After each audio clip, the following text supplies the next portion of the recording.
வணக்கம் ஜோதிடம் tax channel நேர்களே, நான் உங்கள் அன்பான சயின்டிஃபிக் வேதிக் அஸ்ட்ராலஜர் அஸ்ட்ரோரஞ்சி பேசுகிறேன். இந்த வீடியோவில் நம்ம என்ன பார்க்க போகிறோம்னா, மீனராசிக்காரர்களுக்கு 2026 பிப்ரவரி மாதம் எத்தகைய ஒரு மாதமாக இருக்க போகிறதுங்கிறது இந்திய வேத ஜோதிட அடிப்படையிலான சயின்டிஃபிக் வேதிக் அஸ்ட்ராலஜி முறையில் எதையுமே மிகைப்படுத்தாமல் உள்ளது உள்ளவாறு இந்த பரிகாரங்கள் அது மாதிரி ஒரு மூட நம்பிக்கைக்குள்ளே போகாமல் துல்லியமாக சயின்டிஃபிக்காக நம்ம பார்க்க போகிறோம். இப்போ மீனராசிக்கு பார்த்தீங்கன்னா ஜென்மசனி போயிட்டுருக்குங்கிறது எல்லாத்துக்கும் தெரியும்.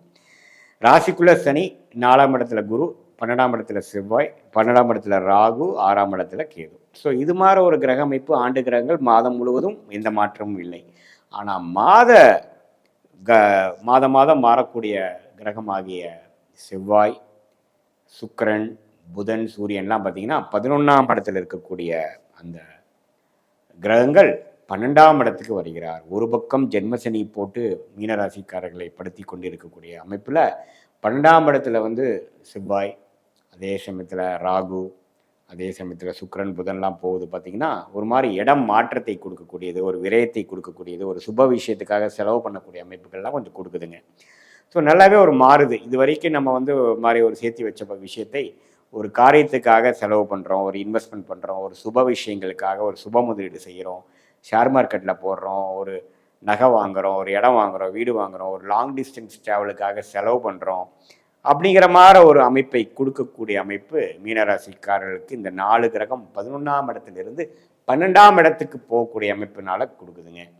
ஸோ அதை குரு பார்க்கறதுனால ஒரு நல்ல விஷயத்துக்காகவும் பிரயோஜனமான விஷயத்துக்காகவும் செய்யக்கூடிய அமைப்பாக நம்ம எடுத்துக்கலாம்.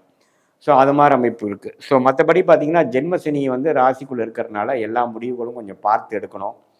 டக்குன்னு எடுத்தமா கவுத்தமான்னு போகாமல் கொஞ்சம் தெளிவான அமைப்புகள் தேவைப்படுகிற அமைப்புகள் உண்டு. ஸோ இதனால் பார்த்திங்கன்னா ஒரு ஜூனுக்கு மேலே வரக்கூடிய குரு பயிற்சி ராசியையும் சனியும் பார்க்கறதுனால அந்த டைம்லேருந்து ஜென்மசனி தாக்கங்கள் கொஞ்சம் குறையும்.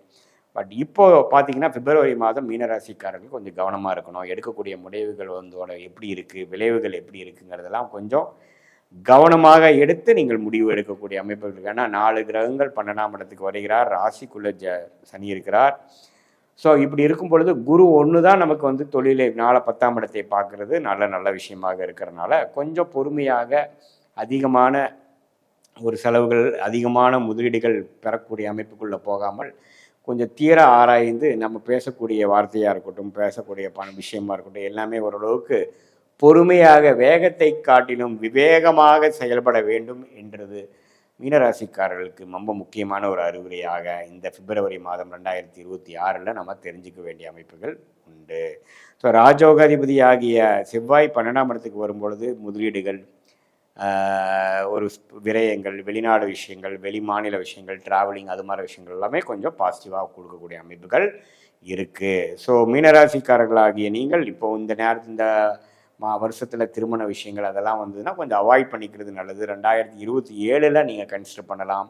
முக்கியமான முடிவுகள், ஒரு தொழில் ஆரம்பிக்கிறது, ஒரு வேலை மாறுறது அப்படிலாம் பார்த்தீங்கன்னா கொஞ்சம் கேர்ஃபுல்லாக இருக்கணும். ஏன்னா இந்த ஜென்மசனி நடக்கக்கூடிய காலகட்டத்தில் எந்த முடிவுகள் நம்ம எடுக்கிறோமோ அதை பெஸ்ட்டான முடிவாக இருக்கணுங்கிறதுக்கு கிடையாது. ஏதோ திடீர்னு சில முடிவுகள் அவசரத்தில் எடுத்துட்டேன், அப்புறம் இப்போ நான் சங்கடத்தில் இருக்கிறேன், கஷ்டப்படுறேங்கிற மாதிரி அமைப்புகளை கொடுக்கக்கூடிய அமைப்பு தான் ராசிக்குள்ள சனி இருக்கக்கூடிய அமைப்பு. அது உங்களுடைய ஜாதகத்தில் பார்த்தீங்கன்னா சந்திரன் கொஞ்சம் ராகுவாலையும் கேதுவாலையும் சனியினாலையும் செவ்வாயாலையும் பாதிக்கப்பட்டு ஒரு பாவத்துவமாக அதிகமான திரிபலம் இல்லாமல், சுபகிரகத்தின் தாக்கங்கள் இல்லாமல், பௌர்ணமிக்கு அருகில் இருக்கக்கூடிய சந்திரனாக இல்லாமல், ஒரு அமாவாசை சந்திரனாகையோ ஒரு ஒளி குன்றிய சந்திரனாகையோ பாதிக்கப்பட்ட சந்திரனாக இருக்கும் பொழுது உன்னுமே ஜென்மசனி தாக்கங்கள் அதிகமாக இருக்குங்கிறத நீங்கள் புரிந்து கொள்ள வேண்டும்.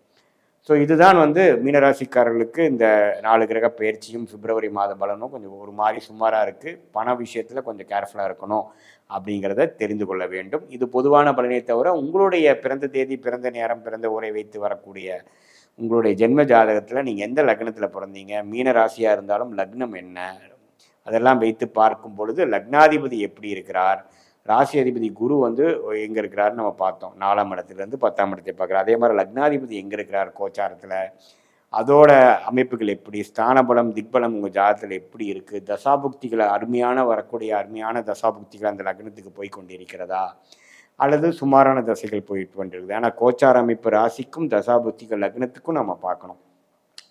அதெல்லாம் வைத்து பார்க்கும் பொழுது யோகமான தசைகள் போகும் பொழுது நான் சொன்ன சாதகமான தசைகள், சாதகமான பலன்கள் கொஞ்சம் அதிகமாகவும், சுமாரான தசைகள் உங்களுடைய பிறந்த தேதி பிறந்த நேரம் உங்கள் ஜாதகத்தை வைத்து வரும்பொழுதைய அமைப்பு வந்து ஒரு சுமாரான திசை தான் போய் கொண்டிருக்கிறது அப்படிங்கிற மாதிரி இருந்ததுன்னா, நான் சொன்ன சாதகமற்ற பலன்கள் கொஞ்சம் அதிகமாகவும் வரக்கூடிய அமைப்புகள் கண்டிப்பாக இருக்குது. அது ஒருங்கிணைத்து நம்மளுடைய கோச்சாரம் மாறிக்கொண்டிருக்கக்கூடிய கோச்சாரமும் மாறவே மாறாத தசாபுக்திகளும் ஒருங்கிணைத்து பார்க்கும் பொழுது தசா புக்தி அந்தரம் சூக்ஷம லெவலில் நாம் பார்க்கும் பொழுது அடுத்த வரக்கூடிய காலகட்டம் ஷார்ட் டேர்ம் எப்படி, 3 மாத காலம் எப்படி, அடுத்த வரக்கூடிய 6 மாத காலம் எப்படி, அடுத்த வரக்கூடிய 1 வருடம் 1.5 வருடம் எப்படி இருக்குதுங்கிறதெல்லாம் கொஞ்சம் பார்த்து சயின்டிஃபிக் வேதிக் அஸ்ட்ராலஜி முறையில் துல்லியமாக பார்த்து மிகைப்படுத்தாமல் அது எப்படி வந்து நம்ம எதுமாற முடிவுகள் எடுக்கலாம், நம்மளுடைய பிராப்தங்கள் என்ன, நம்ம கர்மா என்ன, நம்மளுடைய தோஷங்கள் என்ன, எதுமாற நேரம் வந்து நமக்கு நல்லா இருக்குது, த ஒர்ஸ்ட் இஸ் ஓவரா, உண்மையில் வரக்கூடிய காலம் பெஸ்ட்டாக இருக்கா,